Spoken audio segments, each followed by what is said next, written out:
저는 2박 3일 동안 서울에 있는 신길교에서 교단 총회를 하고 왔습니다.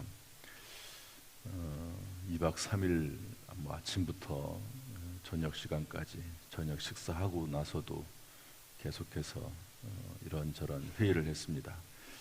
우리 교회 하나의 교회를 회의를 하는 것도 시간이 많이 걸릴 때가 있는데 교단 3,000개의 교회, 또 미국에서도 또 다른 나라에서도 이렇게 대의원들이 와서 회의를 진행하다 보니까 내용이 많습니다. 보고할 사항도 많고 또 결정할 사항도 많고 또 새로운 임원도 총회장도 뽑아야 되고 하는 1년마다 한 번 있는 큰 일이죠. 그런데 어느 시점이 되면 이제 둘째 날 오후 정도가 되면 이제 회장을 새로 뽑고 총회장을, 그리고 이제 우리 교단 헌법이 있습니다. 또 시행세칙이 있고 그런데 그것을 개정하는 작업도 있습니다. 이번에 교단법을 개정하는 내용이 상당히 많이 올라왔습니다. 각 52개의 우리가 충서중앙지방회인데 전국적으로 약 50개 정도의 그런 지방회가 있거든요. 그럼 지방회에서 헌법을 개정할 수 있는 안을 이렇게 올리게 되어 있습니다. 상당히 많이 올라와서 한 70여 개 그 이상 정도 되는 그런 법이, 원래는 더 많은데 이제 법제위원회라고 하는 거기에서 이것은 타당하지 않다 그러면 다 탈락시키고, 탈락되지 않고 올라온 게 그 정도 되는 거니까 엄청나게 많은 법안들이 올라오게 되는 거죠. 거기에 대해서 다 하나하나 이렇게 얘기하고 그러다 보니까 시간이 길 수밖에 없죠. 또 사람마다 생각이 다르니까. 그런데 올해 많은 내용들이 있었는데 아주 중요한 한 가지 법이 올라왔습니다. 그게 뭐냐면 이제 부교육자가 담임 목사가 될 수 있느냐. 우리 교회는 이제 부목사님이 이제 아직은 없지만 교단적으로 부목사는 담임 목사가 될 수 없습니다. 여러 가지 이유가 있겠지만 이제 교회 역사상으로 이제 부교육자가 또 교회 내에서 자기들의 세력을 만들고 담임 목사가 되기 위해서 또 이런 여러 가지 불미스러운 일들이 있어서 아예 법으로 그걸 딱 막아놨습니다. 담임 목사가 사임하더라도 부목사는 담임 목사가 못 됩니다. 그런데 이번에 어떤 법이 올라왔냐면 그것은 그대로 놔두고 단 담임 목사가 정년을 은퇴할 때, 정년 70세가 돼서 은퇴할 때는 예외로 하자. 그러니까 왜냐하면 담임 목사가 은퇴할 때쯤 되면 부목사님들이 그 교회 부임을 안 해요. 왜 안 올까요? 담임 목사가 또 사임을 하게 되면 우리 교단법에는 부목사는 자동 사임하게 되어 있습니다. 자동 사임. 이게 회의를 거쳐서 하는 게 아니고 담임 목사님이 사임하면 부목사는 그냥 무조건 사임입니다. 이게 교단법이거든요. 그러니까 오질 않죠. 담임 목사님 이제 은퇴할 때쯤 되면 본인 가면 본인도 이제 무조건 은퇴를 해야 되니까, 사임을 해야 되니까. 그래서 이런저런 이유를 들어서 이제 은퇴할 때, 정년 퇴임할 때는 예외로 하자. 부목사도 담임 목사로 될 수 있도록 그렇게 하자 하는 법이 올라와서 이제 찬반 토론을 많이 했죠. 이런저런 토론을 하고 나서 이제 투표를 합니다. 투표를 이제 그 자리에서 일어나거든요. 이제 총회장을 뽑을 때는, 임원을 뽑을 때는 무기명 투표로 하고, 그렇지 않을 때는 이제 그 자리에서 일어납니다. 일어나 헌법 개정할 때는. 그런데 투표를 하고 나니까 결과가 3분의 2가 넘지 않았어요. 이제 헌법 개정은 3분의 2가 넘어야 되거든요. 그러니까 부결이 됐습니다. 부결. 없던 걸로 그건 안 된다. 이렇게 이제 부결을 해놨는데, 그리고 이제 다른 일로 해서 잠시 정회하고 회의를 중단하고 다시 회의를 열었습니다. 그런데 어떤 한 분이 나와가지고 뭐라고 얘기하냐면 아까 결정을 내린 그 부목사님에 관련된 법에 대한 결정은 잘못됐다. 왜냐하면 그 법은 헌법에 있는 게 아니고 시행세칙에 있다는 거죠. 헌법은 개정을 하려면 3분의 2인데 시행세칙은 과반수라는 거예요. 과반수, 반절만 넣으면 된다는 거죠. 그러니까 아까 투표를 하고 결과를 봤을 때 과반수, 즉 반절이 넘었습니다. 그런데 이제 헌법 개정 사항인 줄 알고 부결을 시켰는데 사실은 시행세칙이기 때문에 통과가 된 것이죠. 그래서 거기 한 700명 정도의 대의원들이 앉아 있거든요. 그런데 그 한마디 말로 아까 총회장이 앞에서 의장이 이것은 부결됐습니다라고 땅땅땅 3번 때렸거든요. 그런데 무효가 돼버립니다. 그 순간 무효가 돼버리는 거예요. 그리고 나서 대의원들의 의견을 구해서 양해를 구하고 통과됐다고, 뭐 거기선 다시 결의할 필요도 없습니다. 이미 결의가 됐기 때문에 통과됐다고 이렇게 의장이 방망이를 3번 두드려서 통과가 됐습니다. 제가 그걸 보면서 참 이 법이라고 하는 거 이게 얼마나 중요하기도 하고 또 무섭기도 하고 하는 거라는 것을 알 수가 있었습니다. 판단의 기준 명확한 거죠. 법이 있을 때 판단의 기준이 명확합니다. 오늘 성경 말씀에도 보면은요, 베드로와 요한이 사내들인 공회, 사내들인 공회에 대해서는 더 이상 말씀드리지 않겠습니다. 사내들인 공회에 잡혀가서 그 공회의 사람들이 이야기합니다. 다시는 예수의 이름으로 전하지 말라. 예수의 부활하심을 전하지 말라. 이렇게 말을 했을 때 베드로와 요한이 대답하기를 하나님 앞에서 너희의 말을 듣는 것이 하나님의 말씀을 듣는 것보다 옳은가 판단하라. 아주 담대하게 얘기하거든요. 이 사내들인 공회는 아주 사람들을 고문할 수도 있고 또 가둘 수도 있고 또 매장시킬 수도 있는 아주 무서운 그런 집단이거든요.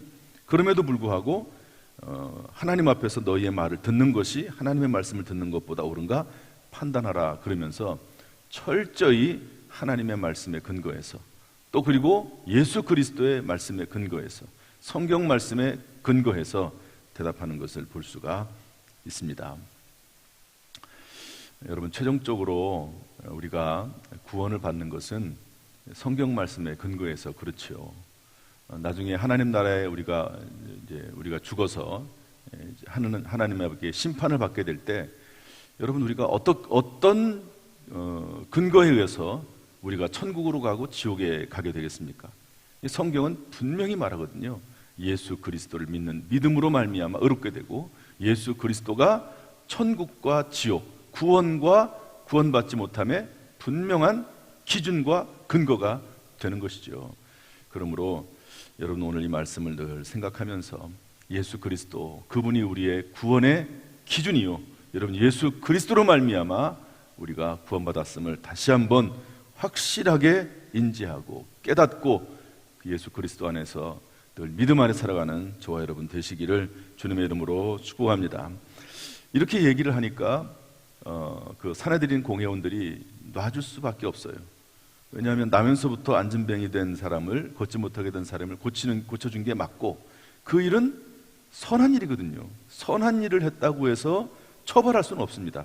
그러니까 놔줍니다. 어쩔 수 없이 놔주게 되는데, 그래서 사도들이 놓여가지고 베드로와 요한이 와서 동료들에게 가서 제사장들과 장로들의 말을 다 알립니다. 뭐라고 말을 하냐면 우리 24절 말씀 다 같이 읽어보겠습니다. 23절, 24절 다 같이 읽어보죠. 시작. 사도들이 노임에 그 동료에게 가서 제사장들과 장로들의 말을 다 알리니 그들이 듣고 한 마음으로 하나님께 소리를 높여 이르되 대주제여 천지와 바다와 그 가운데 만물을 지신 이시오. 이게 한 마음으로 하나님께 소리를 높였다 이렇게 되어 있는데, 한 마음으로 어떤 면에서 보면은 함께 기도했다고 볼 수 있는 것이죠.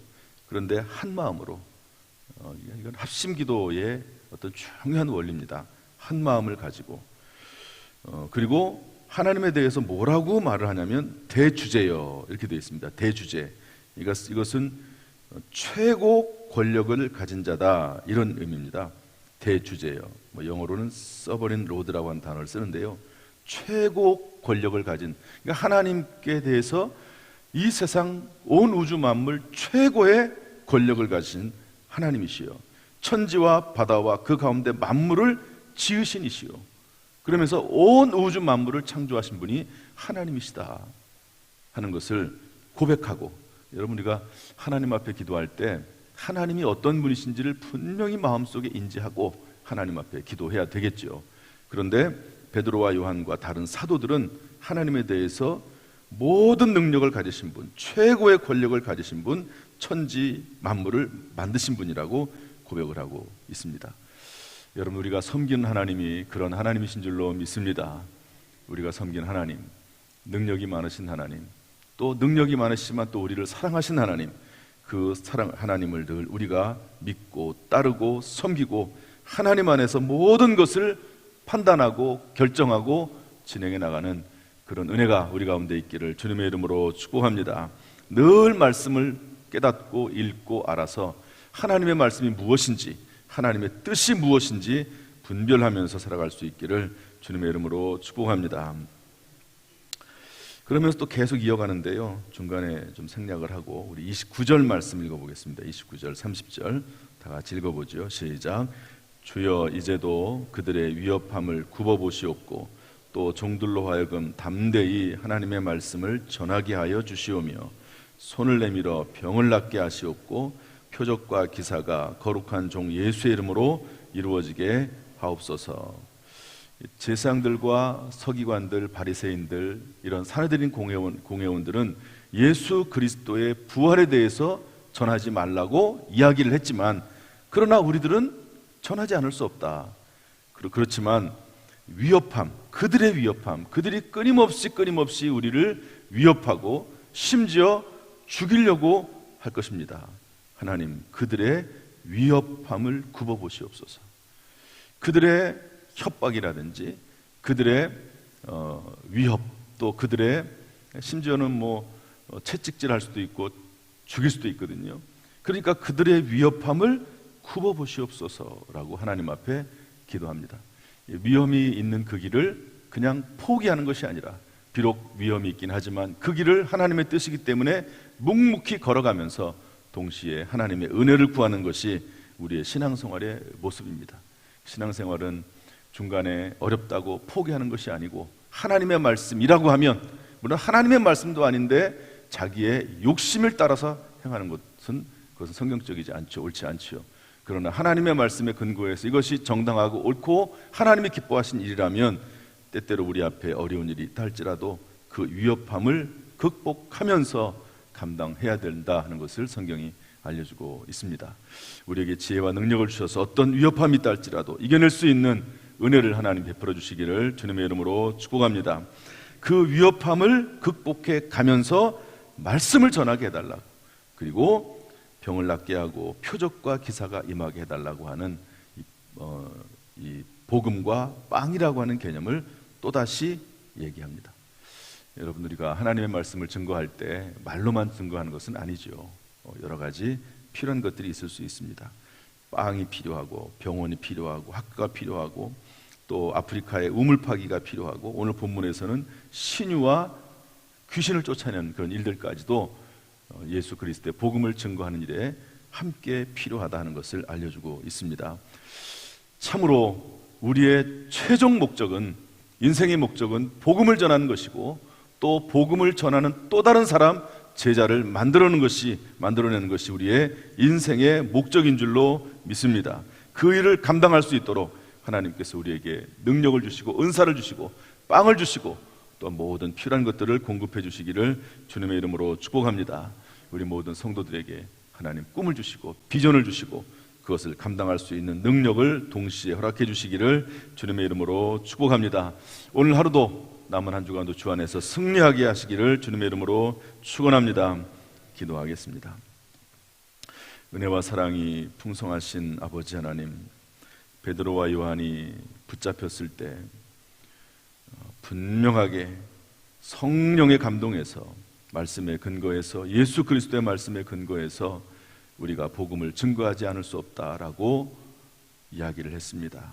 판단력과 분별력이 있었음을 봅니다. 하나님 우리에게 판단력이 있게 하시고 분별력이 있게 하여 주옵소서. 순간순간 닥치는 여러 가지 일들에 대해서 잘 판단할 수 있도록 도와주시되, 하나님의 말씀으로 충만하고 성령으로 충만하고 예수 그리스도로 충만하여 살아갈 수 있도록 인도하여 주옵소서. 오늘도 말씀 가운데 굳게 서 살아갈 때마다 여러 가지 어려운 일이 있을 수 있지만, 그러나 하나님 주신 지혜와 능력으로 그것을 이겨내게 하시고 오히려 더 좋은 결과가 나타날 수 있도록 주여 은혜를 베풀어 주옵소서. 주의 복음을 증거하기에 필요한 모든 것들을 우리 모든 성도들에게 공급하여 주옵소서. 그 가정을, 직장을, 사업을, 자녀들을, 또 영육 간의 강건함을 허락하여 주시기를 원하오며 예수님의 이름으로 축복하며 기도하옵나이다. 아멘. 이제는 우리 주 예수 그리스도의 은혜와 아버지 하나님의 무한하신 사랑과 성령님의 교통하심이 이 새벽에 나와서 기도의 사명을 감당하는 모든 성도들 한 사람 한 사람 머리머리 위에 지금부터 영원토록 순간순간마다 함께 하시기를 간절히 축원하옵나이다. 아멘.